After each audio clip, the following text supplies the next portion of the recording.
ጌታችንና መድኃኒታችን ኢየሱስ ክርስቶስ ከ12ቱ ደቀ መዛሙርት ታላቅ የሆነውን ስምዖን ጴጥሮስን እንዲህ ብሎ 3 ጊዜ ጠየቀው።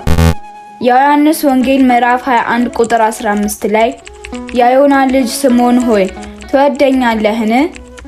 ጴጥሮስም 3 ጊዜ ትወደኛለህን ስላለው የዕለተ ዓርብ 3 ጊዜ ዶሮ ሳይጮህ የካደውን እያስታወሰ በጣም አዝኖ ተከዘ። ከዚያም እንዲህ በማለት መለሰ፣ ጌታዬ ሆይ አንተ ሁሉን ታውቃለህ፣ እኔ እንደምወድ አንተ ታውቃለህ አለው። ጌታችንም በእርሱ አምነው የእግዚአብሔርን ልጅነት አግኝተው በቅዱስ ደሙ ወደ መሰረታት ቅድስት ቤተክርስቲያን ኅብረት የገቡትን እንዲጠብቃቸው ታላቁን ኃላፊነት ሰጠው። ለጌታው ያለውን ፍቅርም ኃላፊነቱን በመወጣት እንዲያሳይም አጽንዖት በመስጠት አሳሰበው። ቸር አገልጋይ ማነው? ለንጉሥ የታመነ መክሊቱን ያልቀበረ አትርፎ የከበረ። በስመ አብ ወወልድ ወመንፈስ ቅዱስ አሃዱ አምላክ አሜን። ጌታችን ኢየሱስ ክርስቶስ ትንሣኤውን ለሰው ልጆች ሁሉ ከገለጠ በኋላ ለ40 ቀናት ያህል ለመረጣቸው ለ12ቱ ደቀ መዛሙርት ለ36ቱ ቅዱሳት አንስት እና ለ72ቱ አርድእት እየተገለጠ እርሱ ካረገ በኋላ ስለሚጠብቃቸው ኃላፊነት እንዴት አድርገው በደሙ የመሰረታትን ቅድስት ቤተክርስቲያንን እንደሚያስተዳድሩ ራሳቸውን እንዲያዘጋጁ ልባቸውን የሚያጠነክር አእምሯቸውን የሚከፍት በጥበብና በሞገስ እንዲሞሉ የተለያዩ ትምህርቶችን እያስተማረ ያዘጋጃቸው ነበር። የሐዋርያት ሥራ ምዕራፍ 1 ቁጥር 3 ላይ ሕማማትን ከተቀበለ በኋላ ብዙ ታምራትን በማሳየት 40 ቀን ሙሉ እየተገለጠላቸው ስለ እግዚአብሔር መንግሥትም እየነገራቸውና እያስተማራቸው ሕያው ሆኖ ራሱን ገለጠላቸው ብሎ ወንጌላዊው ቅዱስ ሉቃስ በሐዋርያት ሥራ ላይ አስቀምጧል። ጌታችንና መድኃኒታችን ኢየሱስ ክርስቶስ ከዓለም ሁሉ ለይቶ ለጠራቸው ለ12ቱ ደቀ መዛሙርት የእግዚአብሔርን ሐሳብ ወይም ዓላማ እንዲከውኑ ለሁሉም ሥልጣንን ሰጣቸው። የቅዱሳት መጻሕፍትንም ጥልቅ ምስጢር የሚረዱበትን ጥበብ ገለጠላቸው። እንዲህም በማለት ትእዛዝን ሰጣቸው። የማቴዎስ ወንጌል ምዕራፍ 28 ቁጥር 19 ላይ እንግዲህ ሂዱና በአብ በወልድ በመንፈስ ቅዱስ ስም እያጠመቃችኋቸው አሕዛብን ሁሉ አስተምሯቸው፣ እኔም እስከ ዓለም ፍጻሜ በዘመኑ ሁሉ ከእናንተ ጋር እኖራለሁ አላቸው ጌታ ለ12ቱ ደቀ መዛሙርት። ሂዱ ንገሩ አውሩ ለዓለም ተነስቷል በዚህ የለም፣ ተነስቷል በዚህ የለም መድኃኔዓለም።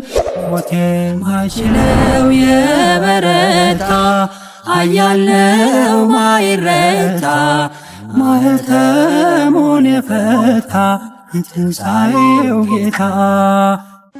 መድኃኒታችን ኢየሱስ ክርስቶስ ከዋለበት ውለው ካደረበት አድረው ወንጌልን ሲያስተምራቸው ለነበሩ በምድር ላይ ላደረጋቸው ታላላቅ ተአምራት ምስክር ለሚሆኑ ለ36ቱ ቅዱሳት አንስት እንዲህ ብሎ ትእዛዝ ሰጣቸው። የሐዋርያት ሥራ ምዕራፍ 1 ቁጥር 8 ላይ ነገር ግን መንፈስ ቅዱስ በእናንተ ላይ በወረደ ጊዜ ኃይልን ትቀበላላችሁ፣ በኢየሩሳሌምና በይሁዳ ሁሉ በሰማርያና እስከ ምድር ዳርቻ ድረስም ምስክሮቼ ትሆናላችሁ ብሎ ነገራቸው። በመቀጠልም ለ72ቱ አርድእት እንዲህ በማለት ትእዛዝን ሰጣቸው። 2 እየሆናችሁ በአራቱም አቅጣጫ ወደ ዓለም ሂዱ፣ ወንጌልንም ስበኩላቸው ብሎ በምሳሌም አድርጎ አስተማራቸው። እርሻው እጅግ ብዙ ነበር፣ ነገር ግን ሰራተኞቹ ጥቂቶች ናቸው ብሎ በማቴዎስ ወንጌል ምዕራፍ 9 ቁጥር 37 እንደተጻፈው ገለጸላቸው። ውድ የሳኔል ሀብ ቤተሰቦች ከዚህ በፊት የሰራኋቸውን ቪዲዮዎች ማየት ከፈለጋችሁ ዲስክሪፕሽን ላይ ሊንክ አስቀምጬላችኋለሁ። ጌታችን ኢየሱስ ክርስቶስ የመጨረሻ መልእክቱን በደብረ ዘይት ተራራ ተሰብስበው ለነበሩ እነርሱም በፍጹም ልባቸው አምነው እስከ መጨረሻው ለተከተሉት ከዓለም ለይቶ ለመረጣቸው የተለየ ክብር ለሰጣት እናቱ ቅድስት ድንግል ማርያም 12ቱ ደቀ መዛሙርት 36ቱ ቅዱሳት አንስትና 72ቱ አርድእት ሁሉም ዓይኖቻቸው በብርሃን ልባቸው በፍቅሩ ተሞልቶ የጌታችንና የመድኃኒታችንን ወደ ሰማይ ማድረግ ይመለከቱ ነበር። የሉቃስ ወንጌል ምዕራፍ 24 ቁጥር 50 ላይ እስከ ቢታንያም ወደ ውጭ አወጣቸው፣ እጁንም አንስቶ በላያቸውም ጭኖ ባረካቸው፣ እየባረካቸውም ራቃቸው፣ ወደ ሰማይም አረገ ብሎ ወንጌላዊው ቅዱስ ሉቃስ የጌታን ዕርገት እጅግ በሚደንቅ አገላለጽ ጽፎልናል። እየባረካቸው ወደ ላይ አቀና፣ እየባረካቸው ወደ ላይ አቀና።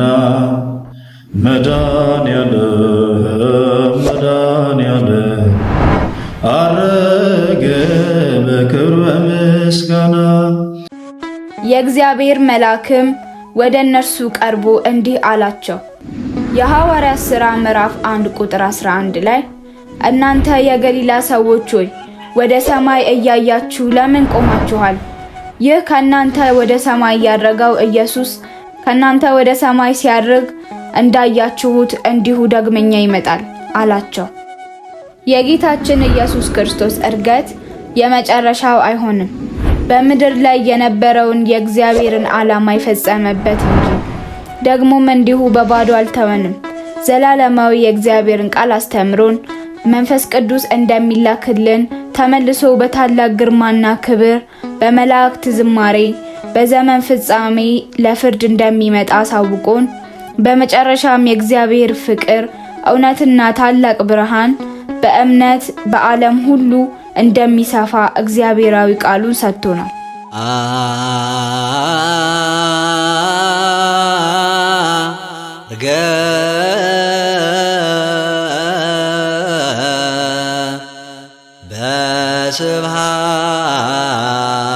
በስብሐት አርገበ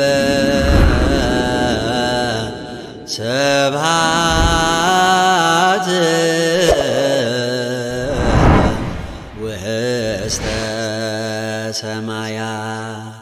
ውድ የሳኔል ሀብ ቤተሰቦች ይህን ቪዲዮ ከወደዳችሁት ላይክ፣ ሼር እና ለቻናሉ አዲስ ከሆናችሁ ሰብስክራይብ ማድረጋችሁን እንዳትረሱ። በቀጣይ በሌላ ፕሮግራም እስከምንገናኝ ድረስ ሰላም እግዚአብሔር ከሁላችን ጋር ይሁን።